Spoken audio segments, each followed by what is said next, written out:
Vinyasa yoga is a style of hatha or hatha yoga that links yoga postures or asana together and moves at a slightly faster pace than your typical yoga class. Vinyasa yoga is definitely the type of yoga that we think about when we think of Western yoga. There are many benefits of Vinyasa yoga, and it's personally one of my favorite styles of yoga.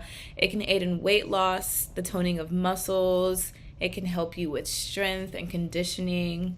But it also has benefits outside of just physical. Vinyasa yoga is really a practice that helps you learn your body. It helps you acknowledge what your pace is. It asks you to look on your mat instead of somebody else's mat. It allows you to know what modifications you might need in your body. So it asks you to really allow your practice to be different than somebody else's practice. Vinyasa yoga also is a practice of breath. So as you move through each posture, you are intentionally inhaling and exhaling in order to stay in rhythm with your body's movements and with the world around you. This is how you often might hear somebody reaching a flow state in Vinyasa yoga. This is when you have linked so much to your body's movement and your breath state where you feel like you are in a sense of flow.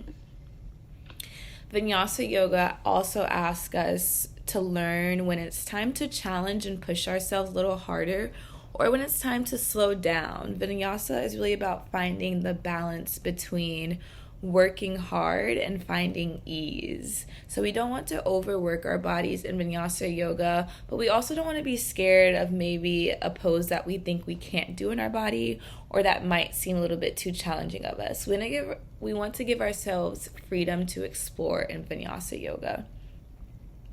Vinyasa yoga is also asking us to tap into our inner power. Since Vinyasa flows can sometimes be a little bit more challenging or vigorous, it really is asking us to set our mind aside and set aside the things that we think we can't do and just see where our body takes us, really allowing ourselves to discover different areas of our body. And in turn, you learn how to control your mind, how to release negative thoughts, and just be within the present moment of you and your body. This is why Vinyasa yoga can be a great way to step outside of your mind and step into the present moment whenever you just need a moment of grounding or reset. Vinyasa yoga is also very energizing. It's a great practice to start or end your day with if you need to find some type of cleansing after a long day. You just need to release some of the energy of the day. And it's also a great way to just wake yourself up and find some natural forms of energy rather than caffeine or something of that sort. So I hope to see you in a Vinyasa class. There are many more benefits that you'll discover along your journey of flow, but these are just some of the starts. My name is Bellamy Robinson. Thank you for joining me.